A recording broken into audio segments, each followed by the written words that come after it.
like to introduce Dr. Solomon. He's the New River Valley civil surgeon and the Citizens and Immigrant Naturalization Services. I believe that's the name of the organization. USCIS. Yes. Has a network of these doctors across the country. Dr. Solomon is a specialist in internal medicine, which he tells me just means he's a doctor for grown-ups. He, a civil surgeon, performs physicals and clears patients of infectious disease who are in the immigration or change of status process in the United States. And this includes patients who are obtaining green cards, work visas, or citizenship. Thank you. Thank you for inviting me. I've enjoyed learning about the immigration and from the patients present to our office with an immigration package, and our office is responsible for filling out the papers in this process, and we follow strict guidelines regarding the immunizations and the lab work that must be obtained.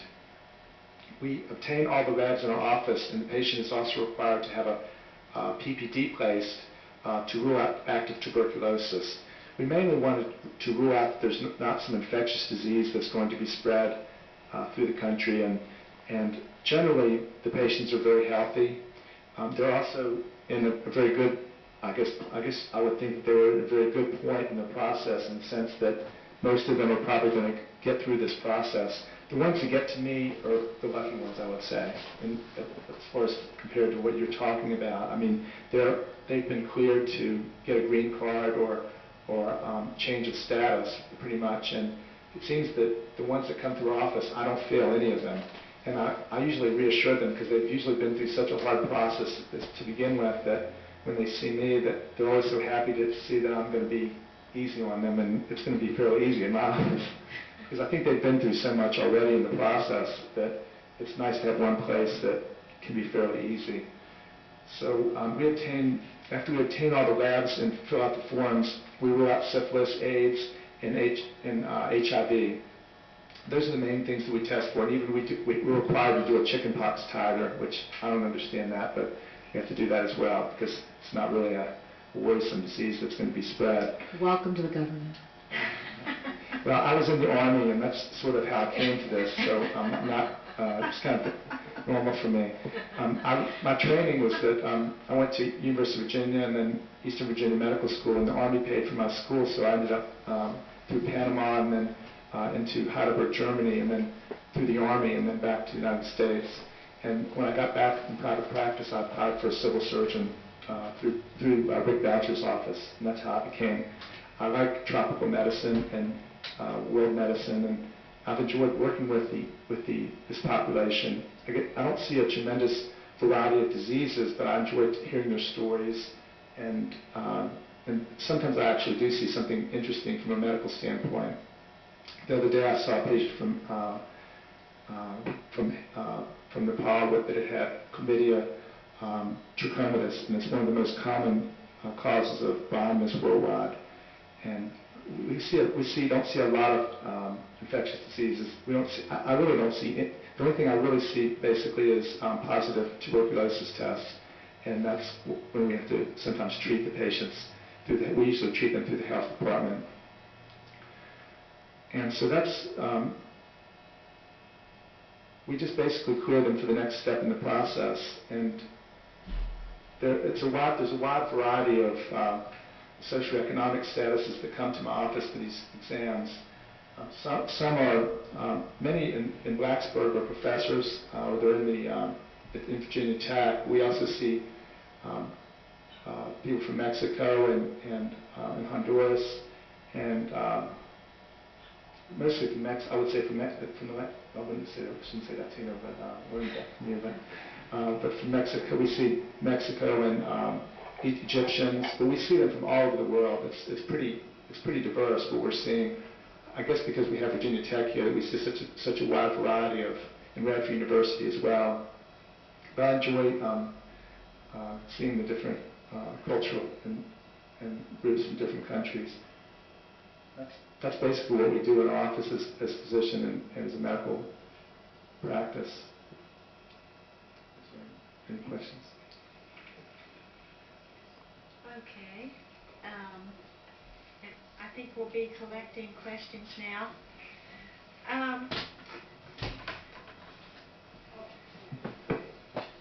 Now, some of you may not have heard, but Mitch Romney has withdrawn from the presidential campaign today.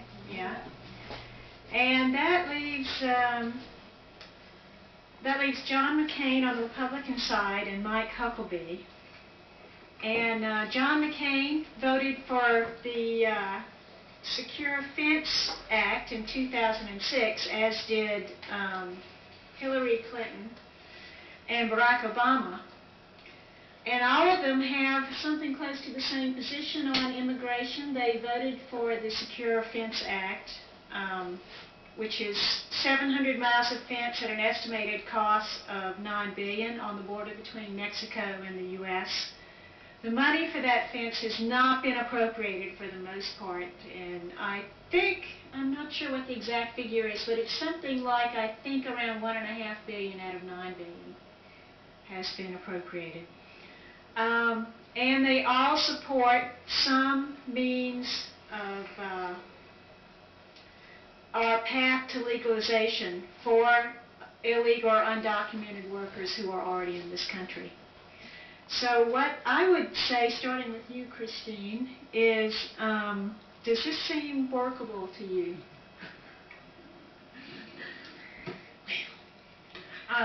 Well, I'll have to make a quick confession, which is what maybe to some of your chagrin and others of your relief, I'm actually a card-carrying member of the Republican Party.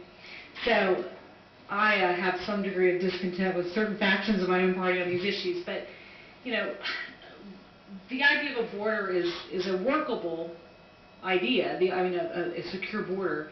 I think that the genesis of that idea, though, is a bit of a fallacious one in the sense that the whole idea is we're going to stop terrorists from crossing that border, when in fact, if you look at the 9/11 terrorists, the majority of them, I think all of them, were non-immigrant visas. Some of them were on non-immigrant visa overstays. So in short, the greatest threat to our security is often not the perceived greatest threat. Now, that being said, is a porous border probably a security concern? Yes. It was a security concern also in the 1920s with the influx of what were considered to be European anarchists, largely, European Jews, who were coming into the country, and they were considered to be somewhat troublesome politically. And so we've seen that same, again to make my earlier point, we've seen that same motivation politically drive a political discussion on what should the result be. So on the fence issue, or on closing the border issue, the concept of a secure border having to be, or a secure country being tied to a secure border is probably not a new idea. But it certainly can be done. I mean, the joke is always who's going to build the border, what labor pool is going to be building that. As far as legalization, my reservation with a legalization program is really because we've had several, and that hasn't stopped or fixed our immigration problem. And it certainly hasn't stopped the perception of an immigration problem. We had a fairly substantial legalization program in '98, followed by a second one 3 years later that concluded in 2001. That was our last legalization program, widespread legalization involving a penalty paid that was fairly substantial. It was $1,000 per person who was adjusting. And then that penalty, combined with immigration fees, meant that you were, in essence, paying much more to immigration than you were to any private attorney to actually do your paperwork. But the fact is that did not in any way, shape, or form either A, stem the tide of undocumented immigration to this country, or B, change the face of border crossing generally. So it certainly didn't. Again, I go back to my earlier point. Neither of those solutions in and of themselves, secure fence, secure border, or legalization, by themselves can address the problem, because both are gauged to address illegal immigration, and yet leave the quota systems and the backlogs largely unaddressed. So. And Chris, what do you think? Does that seem like a workable solution to you? The wall? Well, the wall, along with a path to legalization for people already here.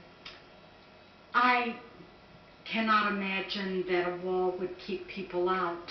I think they would figure out some way that they could get through, and it just seems rather superfluous to me. But people assume that I'm very pro-illegal immigration, and I'm not. I am very opposed to illegal immigration, but I am also opposed to a system that does not permit legal immigration, and that's what I would really like to see happen. And I don't know that the wall is any part of that in any way. I think that it's systemic. I think we need to have something happen with our government that creates legal, fair, and just immigration. I was in Mexico in July of 2006, and I met a man whose specialty is studying migration from Mexico. And he made an amazing comment that changed my entire way of thinking about Mexican immigration. He said, Mexico exports something without which the United States cannot survive, a workforce. And I think that that's very true. I think that if we did not have a workforce of folks who are willing to do some of the most menial jobs with the lowest pay, I don't know that we could survive. But back to the wall, I think that money could be spent in a much better way. And if I could address one thing that Chris brought up, that I think is an important point, is, everybody always says, oh, she represents the Mexicans, which I always think is sort of funny because they're not all Mexican. But, more than that, the concept that you are pro-illegal immigration because you support some aspect of a workable solution to this has its genesis, I think, at least for me and probably for you, Chris, in the fact that we watch, and we were just discussing it, a whole sub-economy spring up out of illegal immigration, such that we have people who are taking horrible advantage of this particular community, undocumented and documented. They're quite indiscriminate, and they largely are members of their own communities that they're taking advantage of. So you have Hispanics taking advantage of Hispanics, you have those from the Middle East taking advantage of those from the Middle East, you have Filipinos taking advantage of Filipinos. It's not, who else would you go to, right? You go to the people you know the best, the people that look like you, the people who are in your community. And so we see smuggling trades. I routinely, for example, represent women who are the victims of crimes and in some cases victims of trafficking.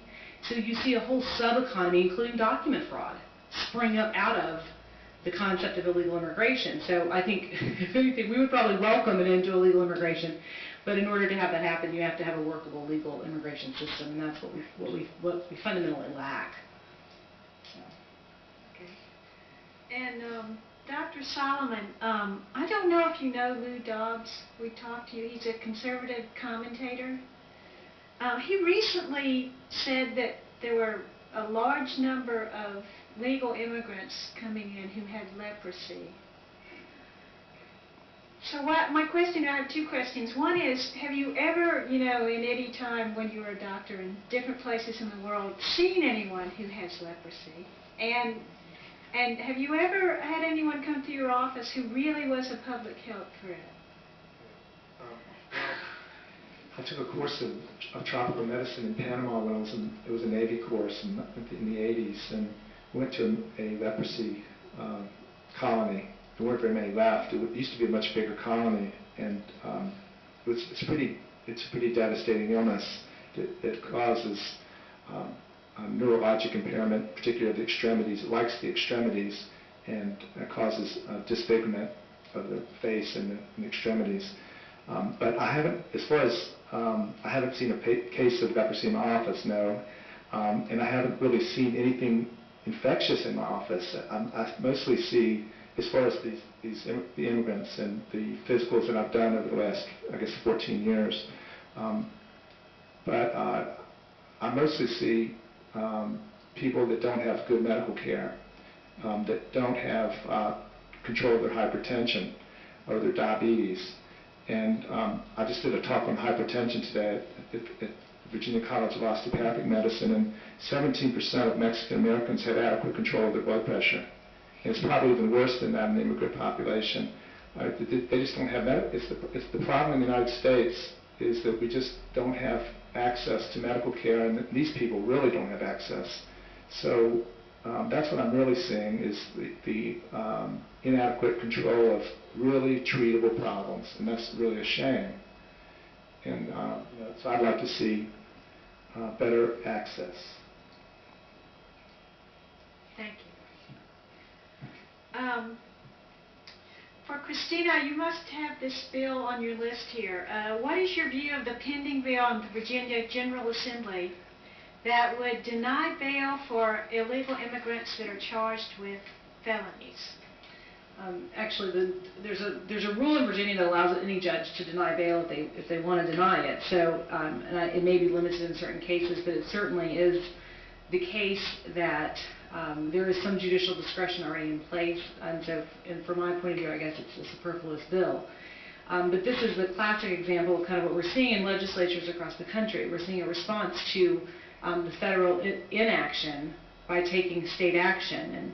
And legally, all of these kinds of bills may be, to some extent, not the bail one, but other bills like them that curtail benefits to undocumented, which we saw in Prince William County, earlier this year and last year, are probably preempted by the fact that the federal government occupies that field, meaning it's a federal issue, it's not a state issue, and that's something a lot of people just simply don't know. A lot of people don't know either on that subject of benefits that most, and you can probably speak to this better than I can, Chris, but a lot of, the majority of public benefits are not available to the undocumented, WIC being the most prominent exception, I would think, because it typically is there to serve the needs of the unborn, soon-to-be American citizen child. So on the bail issue, as an attorney who quite frequently gets the phone call that says, can you please come to the jail and meet with my cousin, brother, uncle, worker, yada yada, who had no driver's license and is now apprehended. What we typically do not see is them apprehended solely on a no operator's license or some such license. What we typically see is that they in fact committed some crime some years ago, that apprehension triggered some degree of scrutiny by the police officer, requiring them to detain them based on a past conviction. And we see a little more cooperation between law enforcement and the immigration services, but since none of that information is centralized, it really isn't a workable cooperation. It's sort of a tentative one. So on that particular bill, as with others, I think it's a reactionary issue. It is certainly one which has its genesis, some people would probably say in bigotry. I think it just has its genesis in frustration. Frustration with the fact that the feds have not done anything on a federal issue, either to solve it or to curtail some of the problems that are perceived as criminal problems in our community. And I would like to mention that the states are going in all directions passing laws regarding immigration. New York and Illinois have passed fairly liberal laws. I think Illinois has told employers that they do not have to check potential employees through the federal system. And then the AG they turned around and put that into litigation. So. Yeah, of course, immediately that went into litigation. On the other hand, in Oklahoma, the state legislature passed a law making it a felony to transport an undocumented worker, or actually the law is not clear, or child. So it's not clear if a school bus driver, for example, could be charged with this. And many of the clergy in the churches are quite concerned that they are somebody in the religious community that are working with immigrants could be charged under this law. I'm going to read this verbatim.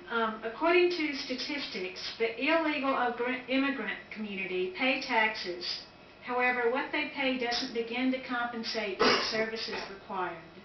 Education, health, safety, or extra police. Do you think this is fair to the U.S. taxpayers? Chris, you want to start this time? There are many people that are paying taxes that are immigrants, and there are people who I don't know if you're familiar with the tax identification number, but they've changed the appearance. It's now a letter. It used to look just like a Social Security card. The numbers were laid out in the same configuration, and people could obtain a tax identification number. You call it your TIN card. And with these cards, they paid taxes because people harbored the belief that there would be another amnesty. And with amnesty, they felt that they would be required to provide all kinds of documentation that they had been living in this country for X amount of time, that they had been paying taxes for all work rendered. They saved their bills so that they could show that they had been permanent residents paying, not permanent in the legal sense, but permanent in that they were living here without returning home, they were paying their rent and so on. But with these tax identification numbers, they do pay taxes just the same as you and I do. They don't reap the benefits from those taxes that they pay. They are not eligible for anything through the Department of Social Services. They're not eligible for TANF, which is Temporary Assistance for Needy Families. They cannot get food stamps, which is part of TANF. They are not eligible for Section 8 subsidy housing. They are not eligible for any of these benefits. They're not eligible for Medicaid. Their children are, because as Christine mentioned, the children are U.S. citizens. The moms are eligible for, they can have temporary Medicaid once labor starts. It's just for that window of time when this little U.S. citizen is struggling its way into existence. But other than that, they have no medical assistance at all. In schools, the children do attend schools, and the taxpayers do pay for their schooling. But they, as I said, they are paying for all that they buy. And I don't know the answer to that question, and I'll tell you why I don't know the answer. It depends on whose study you read. If you read FAIR studies, then they have one set of stats. If you read the other side, the other political spectrum, they have a different set of stats. And I was just looking, and I wanted to mention this book to you guys. I quickly looked at this They Take Our Jobs, which is a book that is what I consider to be a fairly even-handed treatment on the issues, meaning it doesn't tend to be completely pro-immigrant. It doesn't tend to, and it addresses a number of those myths. There wasn't really much that I hadn't seen in that, but it's the same issue. It's every single political organization that speaks to this issue has a different way of looking at those particular numbers. I will say this, as a representative of quite a few of the employers, the local employers who employ these populations, they all pay taxes. I mean, you wouldn't believe the employers who come to me and say, what do? I have this guy, he has this social. I look at the social, and the word security is spelled wrong, because in fact, he's bought the document from somebody, okay? But the reality is that, in short, that particular employer has been paying Social Security on what is a fake Social Security number, or a Social Security number that may belong to somebody, but certainly doesn't belong to that worker. And so whether or not it is truly the case that we have this massive Social Security surplus that we only have because, in essence, there's an unmatched Social Security fund, and my understanding was there's a certain pot of money in that fund. Don't know if that's true or not. I've never seen it, and certainly don't ask me to do the math. But I do know from anecdotal experience that our employers are certainly paying taxes. They're trying to comply with the law, and their employment taxes are going somewhere that should be attributed to those workers, but I don't know where. That's the extent. You're the economics expert. You can speak to that. Did you like my explanation on the Social Security surplus? Yes, I believe the economists simply can't agree on this subject. Right. Certainly, if you include all immigrants, legal and illegal immigrants, there's a net gain. But, oh, Mary's going to disagree with me.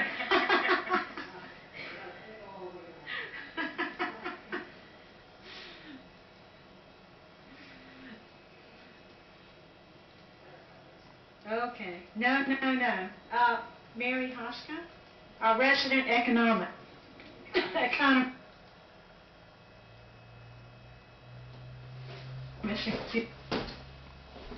Excuse me. We've done much research on migration, although not immigration.